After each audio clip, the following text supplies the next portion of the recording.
on to the Dodgers, similar feelings, right? Things aren't perfect, but they're pretty damn good. Tough weekend in San Diego, losing 2 out of 3. About as painless as that can really go, though.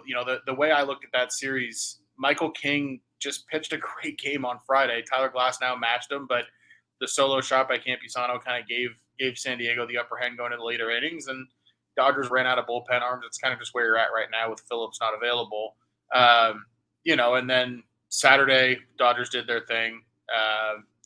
Beat them 5-0. And then Sunday, Darvish carved them up. Buehler still doesn't look all the way back. I'll touch on that in a moment. But, overall, 4-2 week, did what you're supposed to with the Marlins. If you go 4-2 every week, you're going to be a damn good ball club. So, not a whole lot to be upset about. All good stuff. Couple comments in general. Shohei Ohtani left Saturday's game with a back injury. Yeah. Did not play yesterday. Thrilled to see he's back in the lineup tonight. Was prepared for the worst with that, especially with it being May. I was prepared for the Dodgers to be overly conservative about it, right. Which frankly would have been understandable. So I'm glad, the fact that he's back in the lineup tonight tells me that he is truly fine. Couple other things of note. One of them, obviously Walker Buehler didn't look very good in San Diego yesterday. The stuff just doesn't look that sharp yet. Which, to be fair, the organization has said we expect him to struggle a little bit out of the gate. He expected to struggle a little bit out of the gate.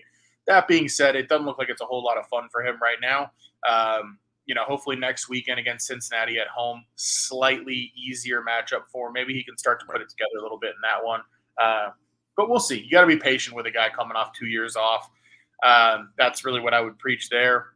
One nugget that I think is really worth sharing on the Dodgers. We talked a lot preseason about the defense and about the concerns with Muncy at third and the concerns with Mookie playing shortstop full-time for the first time since he was in the minors. Gavin Lux moving from shortstop to second right before the season.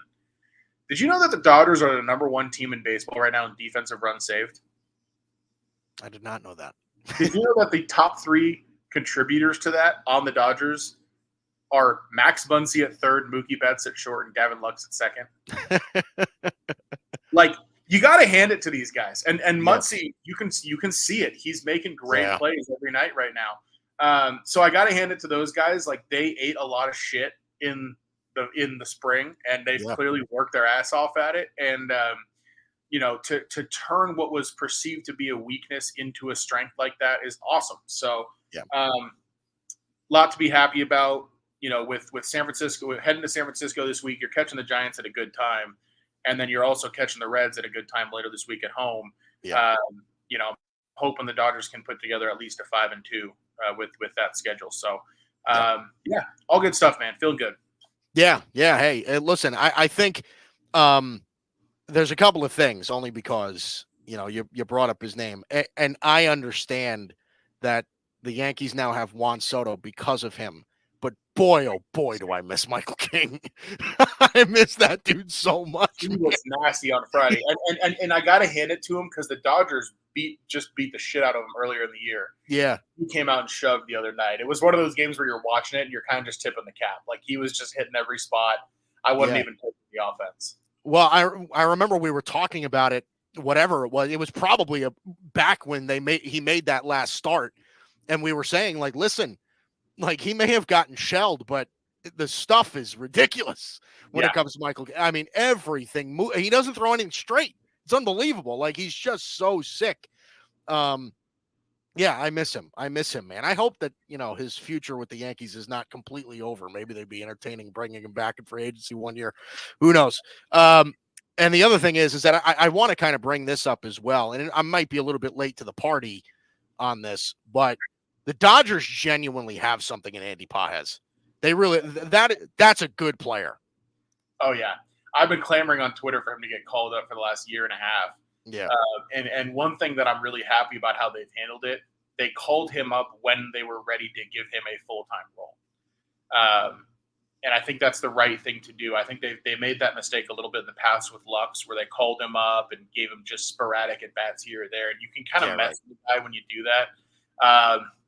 But yeah, he's a special talent. Now I think there's a little bit more swing and miss there than you want. He's a real free swinger. which was funny because he broke up Yu Darvish's perfect game yesterday with a walk, which had me laughing out loud. But